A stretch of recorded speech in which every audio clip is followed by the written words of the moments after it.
What's up guys, EJ here, back with another video, and today it's going to be one of my top 10 lists, continuing on my series of top 10 films of the 90s, and this week it's going to be my top 10 films of 1995. 95 is one of my favorite years of the 90s, probably my second favorite year actually, behind 1999. So lots of really good films that year, and some really good films that I can put on this list, unfortunately, but it's a great list and lots of great movies on there. So starting off, counting down from number 10, we have Get Shorty, directed by Barry Sonnenfeld.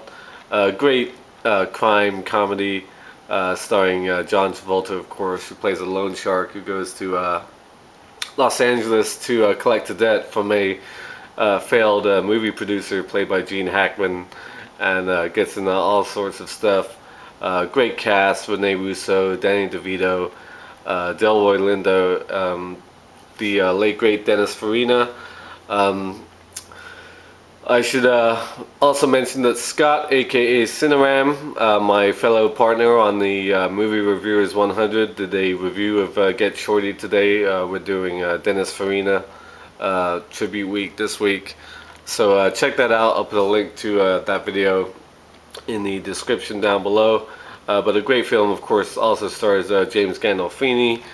So two great tough guys, Dennis Farina and James Gandolfini, who sadly passed recently, are in this really cool film. I love this movie. I love anything to do with Hollywood and sort of mob movies as well, and this film just sort of blends them perfectly with a great cast and a great sense of style and wit and humor, and just a really cool film. Okay, number 9, we have the great film directed by Ron Howard, and that's Apollo 13. Of course, about the failed one of the failed moon missions in the late 60s and early 70s. Of course, starring Tom Hanks, Gary Sinise, Bill Paxton, Ed Harris. Just a really good film. I love. When this came out, I wasn't really into the idea of space exploration and all the sort of mystery surrounding the U.S. Going to the moon and all that kind of stuff. It's sort of blown up in recent years about how it may have been a hoax or whatever. But I've really gotten into sort of studying space and all that kind of stuff, the universe. So anything that has to do with movies, like real life movies about space exploration, are really interesting to me. And Ron Howard's a great director.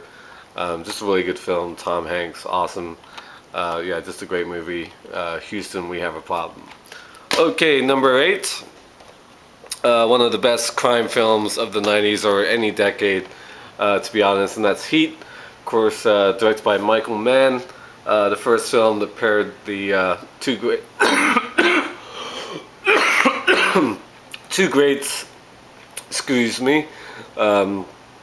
I'm like staring at the price on the back. I always take the price stickers off DVDs, and it's really bugging me that it's on the back. I don't know what's on there. Where was I? Pairing the two greats, Robert De Niro and Al Pacino. Of course, Robert De Niro plays a bank robber, and Al Pacino plays a sort of LA detective vice, bank robbery vice detective. And these two go head to head in this really thrilling, very detailed, great movie, great cast, supporting cast: Val Kilmer, Amy Brenneman, Ashley Judd. The female roles are just sort of important as the male roles. Amazing action scenes, the shootout on the streets of LA, just intense, great sound to it. One of the best gun battles in any movie of the 90s, that's for sure. A great ending, very tense, out in the sort of that train stockyard. Just a really cool film, and only 2 scenes really in the movie that Pacino and De Niro interact. That first time when Pacino sort of pulls him over and they go sort of have coffee at a diner. That's a great scene, and of course that scene at the end as well. Just a great movie. Love Heat. One of the best crime films of the 90s. Okay, number 7, we have Leaving Las Vegas, directed by Mike Figgis, and of course starring Nicolas Cage and Elizabeth Shue. Nicolas Cage won Best Actor this year for his performance as a sort of failed, I believe he's a screenwriter in Hollywood who goes to Las Vegas to drink himself to death. He's a heavy alcoholic, and of course he sort of forms a nice bond with a great hooker played by the beautiful Elizabeth Shue, who also got nominated this year for Best Supporting Actress, I believe. Really heartbreaking film, two great performances, and sort of a small independent film when it was made, I believe, but became a big hit. Leaving Las Vegas, really good song, by Sheryl Crow from her debut album. If you know Sheryl Crow, I really like that song. I don't know if it was used during this movie or not. It probably should have been, but that's a good song, and this is a great film.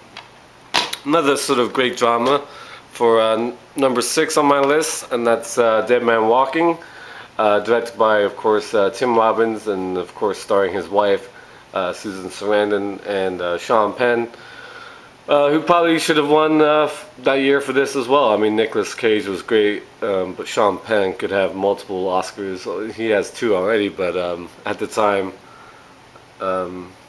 yeah, he won for Milk, and I'm blanking on what else he's won for. Mystic River.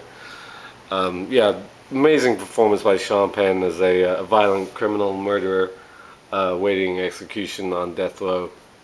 And Susan Sarandon plays the nun. I forget her name. It's Sister Helen Prejean. That's right. Who sort of tries to save his soul, basically. Really heartbreaking film, great movie. Susan Sarandon, one of my favorite actresses, and Tim Robbins certainly showed his chops in the director's chair in this movie. So I'm trying to get the voice back a little bit here. Okay, number 5, we have 12 Monkeys, brilliant sci-fi thriller directed by Terry Gilliam, of course starring Bruce Willis, Madeline Stowe, and Brad Pitt. Not an easy film to follow and understand. It's been a long time actually since I've seen this.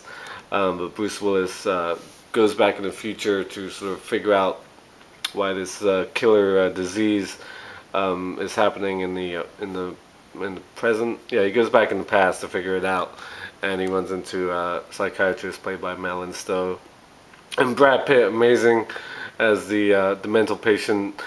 Stunning performance by him. He got nominated that year, and probably should have won. I have no idea who won Best Supporting Actor that year. I don't think so, and at the moment it's not coming to me, but a really good film. I love sci-fi movies, and I'm not always a huge fan of Terry Gilliam's work. It can be a little obscure and out there, but this is one film that is one of my favorites by him. 12 Monkeys, number 5. Okay, number 4. We have Casino, of course directed by Martin Scorsese. Not as good as Goodfellas, obviously, and well, recent films like Gangs of New York and The Aviator and the Departed, of course. But a great film nonetheless about the mob in Las Vegas running casino in the 70s. Robert De Niro, great. Joe Pesci, of course, awesome, and Sharon Stone, sort of playing that same Elizabeth Shue type of role. Yeah, just a great movie, great looking film. Scorsese and De Niro together, you can't go wrong.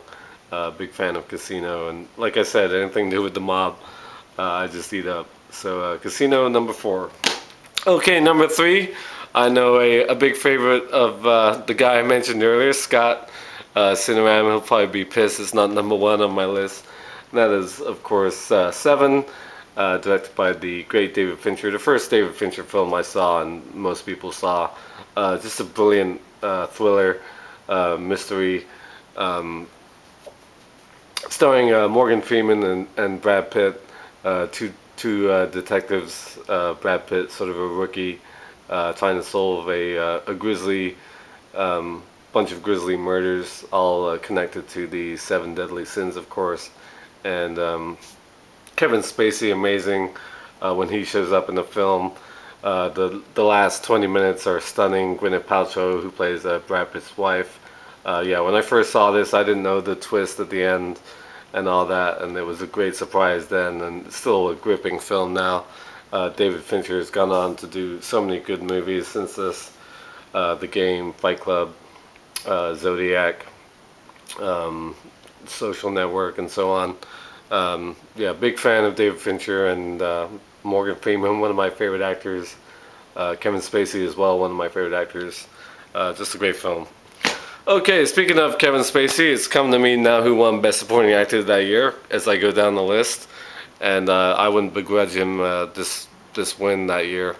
And that's number 2, The Usual Suspects, directed by Bryan Singer, one of the great crime mystery thrillers of all time, really, playing on the famous phrase from Casablanca, round up the usual suspects. This great movie, great cast. Stephen Baldwin, Chaz Palminteri, Benicio del Toro, the late great Pete Postlethwaite, Gabriel Byrne, Kevin Pollak. Just a brilliant film, and of course Kevin Spacey as the enigma that is Kaiser Soze. Yeah, just a great movie. The ending is fantastic, and yeah, really the first film I really sort of took note of Kevin Spacey, I believe. I know he made Swimming with Sharks before this, which I really like as well. He's great in that movie. But Kevin Spacey, one of my favorite actors actually, and I'm really sort of kind of dismayed he hasn't really done a lot more, at least in the last several years, 7 or 8 years. Still a great actor, big fan of his, and yeah, he won Best Supporting Actor for this. And then of course he won Best Actor in '99 for American Beauty. Yeah, just a great cast, great movie. Been a while since I watched this as well. Okay, number 1, last but not least, I'm just a fan of this type of genre, and I think this is a near perfect film. And that is, of course, Braveheart, directed by and starring Mel Gibson as William Wallace, the great Scotsman who helped Scotland free itself from England in the I believe it's the 13th century, in the 1200s. Just a beautiful, romantic, sweeping epic.